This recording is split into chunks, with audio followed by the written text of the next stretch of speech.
Italy کا ایک بادشاہ حکومت اور دولت کے گھمنڈ میں غریبوں سے بات تک کرنا بھی برا سمجھتا تھا۔ اس لیے اکثر لوگ اسے ناپسند کرتے تھے۔ ایک روز بادشاہ شکار کرنے گیا، کسی جانور کا پیچھا کر رہا تھا کہ اس کا گھوڑا بے قابو ہو کر دور نکل گیا۔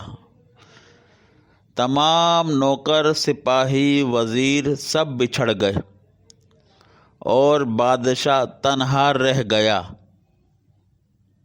اتنے میں ایک کسان نے بادشاہ کے گھوڑے کی رکاب پکڑ لی۔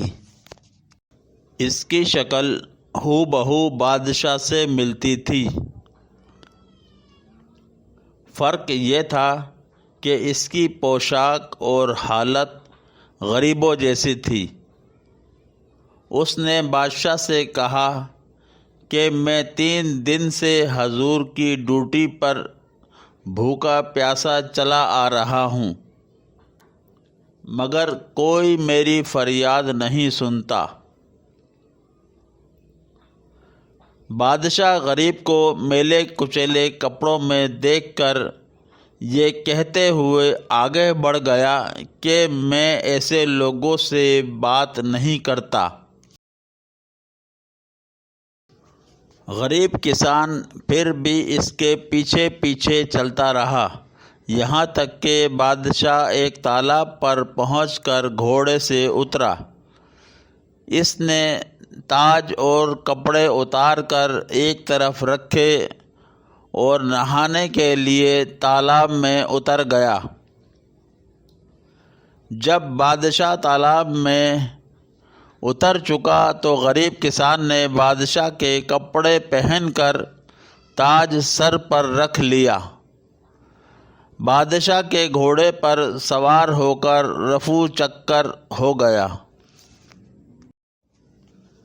کسان بادشاہ تھوڑی ہی دور گیا تھا کہ اسے شاہی نوکر چاکر مل گئے، جنہوں نے اسے بادشاہ سمجھ کر ادب سے سلام کیا اور ان کے ساتھ شاہی محل میں چلا گیا۔ اصل بادشاہ تالاب سے نہا کر باہر نکلا تو کپڑے، تاج اور گھوڑا کچھ بھی موجود نہ تھا۔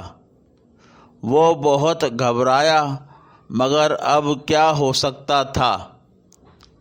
ناچار غریب کسان کے میلے کپڑے پہنے اور کئی دن تک فاقے کرنے اور بھٹکنے کے بعد شہر پہنچا، مگر اب اس کی یہ حالت تھی کہ جس سے بات کرتا کوئی منہ نہ لگاتا، اور جب یہ کہتا کہ میں تمہارا بادشاہ ہوں تو لوگ اسے پاگل سمجھ کر ہنس دیتے۔